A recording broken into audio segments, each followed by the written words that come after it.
السلام علیکم۔ مشہور بات ہے کہ ایران میں جاڑے کے موسم میں جب بھیڑیوں کو برف کی وجہ سے شکار نہیں ملتا تو وہ ایک دائرے کی شکل میں بیٹھ جاتے ہیں اور بھوک سے ظاہر ہے کتنی دیر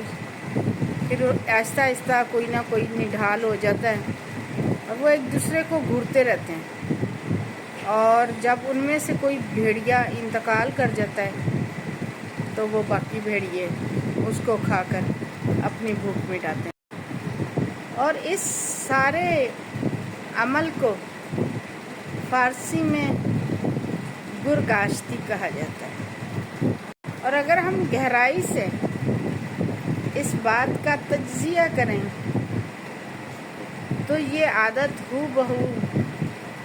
انسانوں کے جیسی ہے، کیونکہ وہ بھی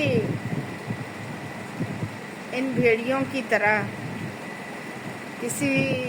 دلیر پر اپنی دھاک نہیں بٹھاتے بلکہ کمزور پر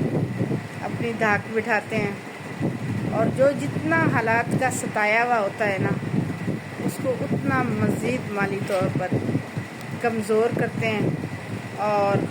اس کی رہی صحیح زندگی کو بھی برباد کر کے اور آہستہ آہستہ اس کو کھا جاتے ہیں، بجائے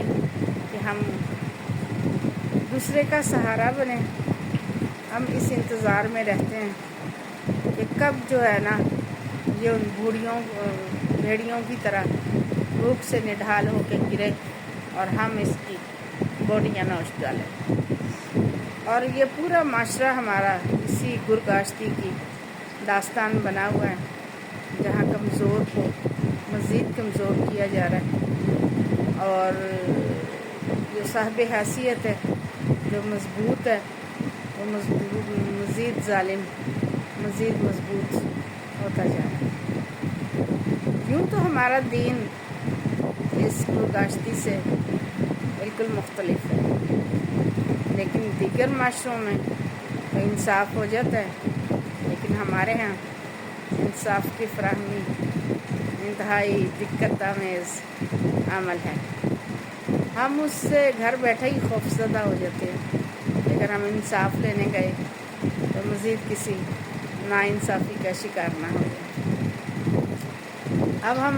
دعا ہی کر سکتے ہیں کہ اللہ تعالی ہمارے اندر سے بھیڑیوں کی یہ عادت گرگاشتی ہمیں پیدا نہ ہونے دے، بلکہ ہمارے اندر رہنما انسانیت نبی کریم صلی اللہ علیہ وسلم کی عادات پیدا ہوں اور ہم معاشرے کے بہترین فرد بنیں اور ایک دوسرے کا سہارا بنیں۔ آپ سب کا بہت شکریہ۔